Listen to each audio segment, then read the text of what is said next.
right, everybody. Thought I'd start with the basics, give you guys a basic introduction of the essential things that I use. So if you guys want to kind of copy or carry on with doing this the way I do it, I'll give you the most essential products that I think you will need. So you guys, yeah, I don't mind showing you this because you'll see it soon enough. And you're all privileged. I usually try to keep these things hidden as a surprise, but I'm sure you can probably tell who that is right now. I haven't put his ears on yet, but I'll get to it soon. So yeah, what I do, when you see in my videos, there's two different types of clay that I use primarily. And the first one is for the base, and then the second one is for finer detail work. Now I know that I've got people from Europe, other parts of the world, but I think my analytics tell me that most of my viewers are from the US. So there's going to be some shopping for you guys to kind of look around for what the equivalents are. Now I've done as much research on this as I could, and I joined the Amazon affiliates program, and I did all these searches to try to find everything that correlated as closely as I could. Now, unfortunately, I found that the stuff that I'm using to make these, which is I'll show you in a second, is not available in the US so far I can tell. And I'm sure there's other brands there that are pretty much the same or equivalent, but I don't know what they are. And even if I could find some, which I did find a few, they'll say air drying clay on them, but some of them aren't nylon reinforced. And I would be hesitant to suggest using a brand that I'm not familiar with. So to start out with, so what I do here with these, with the first base layer is a clay I use called new clay, and that's this stuff here. And it comes in these like 15 kilogram sacks, and I'll just get a better look at it right here.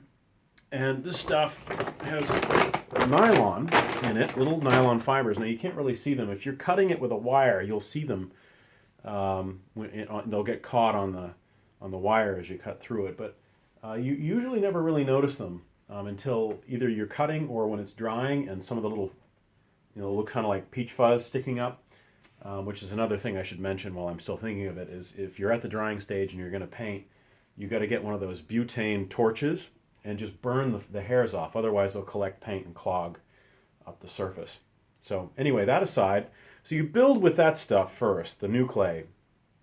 And once you get a general shape and everything looks good, you're satisfied before you start working in details. Now, I will say that I have done full sculpts with this stuff before without using the second stuff I'm about to show you. Like Darkness, Nushi, and The Fiend were all 100% that stuff. And they turned out all right. There was some problems with the detail work. I think it could have been finer.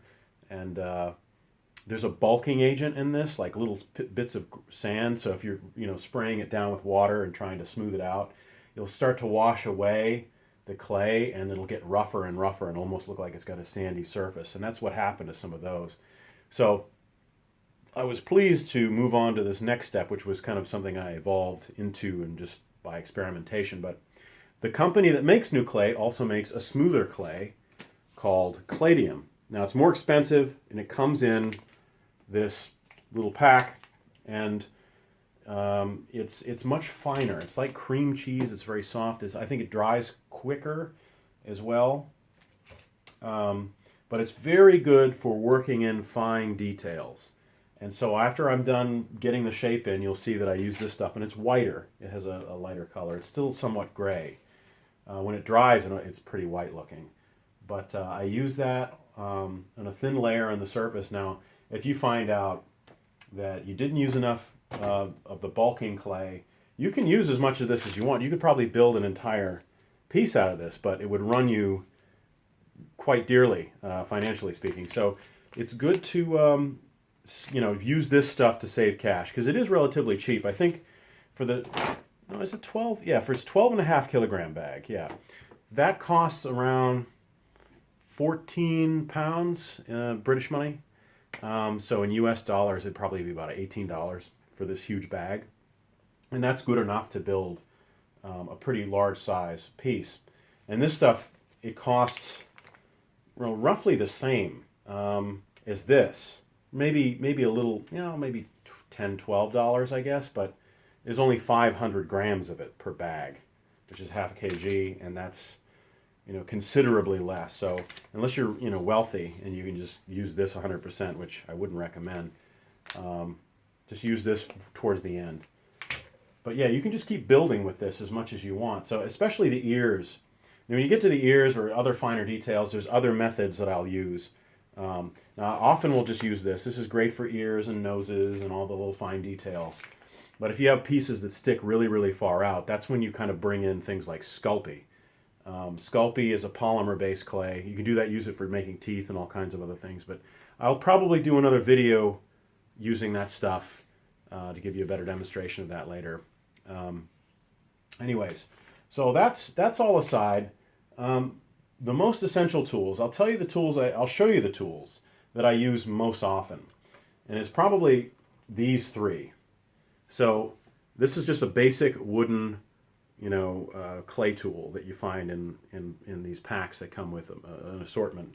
But it's my favorite one, and it's just because of the kind of very soft, it's almost like a spatula-like tip, but it's rounded, and I can get in there and just kind of work into the crevices, and it's very, very useful. Sometimes it gets kind of clogged up. The clay dries on the tip, so I have to kind of brush it off or just chip it off so I get back again to the way it's supposed to be. And the other ones are these color shaper silicone tipped ones, and this is another spatula tip. See here, you can see I can kind of use this to just make a flat surface. And they're double-ended, so this has a wire loop on the end, so that's really good for kind of carving.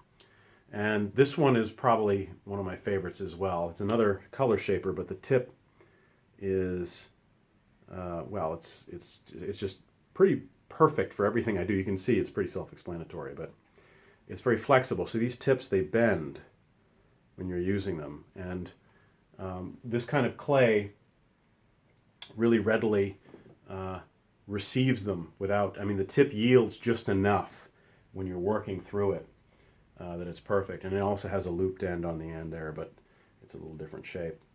So there's those three. A few others that I use are these they call metal ball stylus. And you see the end here. It looks like a ball bearing that's been kind of welded to the tip of that metal point. And these usually come in packs, variety packs as well, with a myriad assortment of ball sizes. And they're useful for, putting in wrinkles sometimes. What I'll do is I use the one I just showed you. You probably see me using it, but this one I use for doing a lot of the wrinkling lines. But this works as well, especially if you use the plastic barrier method, when you put a piece of plastic and you can use it that way. But yeah, the wooden ones are the ones I use most often, I think, and that's kind of the middle stage. And when I get to the end stages of real fine tuning, I start using these more. So also, there are packs of tools that they're like dental tools. And I think they usually come under the description as stainless steel wax carving tools. And they look like this. They come in packs with all different types of ends and things. And these are very helpful for just, little problems that crop up. Sometimes I'll take these, because you see this curve here, and I'll go, like if the eye that I put in is just not lined up just right, I'll actually go back in like a surgeon with the clamps and go in like this and get behind the eyeball and use it to kind of turn or twist the eye in the direction I want it to look, or move it to the side. So they're definitely tougher. They don't give. If I did that with a piece of wood, I was really trying hard to move it and it was resisting, there's a chance this would break, and that would be no good. So that pretty much covers the basics. I wanted to give you guys, a well-rounded idea of the kind of tools I'm using, just the basic stuff, and if you guys want to kind of copy or try to follow along with how I do these step by step, this is essentially what you're going to need. All that, and also you'll need, I tell you, everybody, get a spray bottle. Get a spray bottle. Yeah, you got to, every once in a while you're going to have to spray these to prevent them from drying out. Obviously, drying out is something you want to have happen at some point. Like this here was sitting there just since last night, and it's almost hard as stone, but Um, when you get to the drying stage, the clay becomes workable in different ways. So if I let him sit out for a day or two, I can still make changes to it, but it'd be almost like carving as opposed to working it. So yeah, I think that pretty much covers this, my aims for this first introduction. I put links, they're all Amazon links, they're this affiliate thing. I put them all in the description. You can go down there and basically buy all of these things that I just showed you, and I put separate categories if you're in the UK or Europe and the US, and some of them are interchangeable. You can click either one. But I knew that some of the stuff that I was putting up in the UK section, I checked it and it wasn't bringing you over to a equivalent US site, unfortunately. So I tried to do as many US equivalent searches and provided those links as well. So if you want to go on a spending spree, go ahead and use those because they'll give me like a 5 or 10% kickback or something. So yeah, I think that's it, guys. And I hope that this was informative enough. I've got plenty of other videos upcoming in this tutorial business here, so I will try to get them up as soon as I can. I'm aiming for a minimum of one a month on average. So some months I might have put 2 or 3, and another month I might get to it at all. And another thing to bring up, I am working on a PhD in Belfast in an unrelated subject, and it's kicking off again. The break is over, and my obligations are, back to the forefront. So I'm going to be busy with stuff like that. But I'm going to try to keep everybody satisfied as much as I can. So I hope you enjoyed this, and look forward to seeing him come out soon. And I'll see you guys later. Cheers.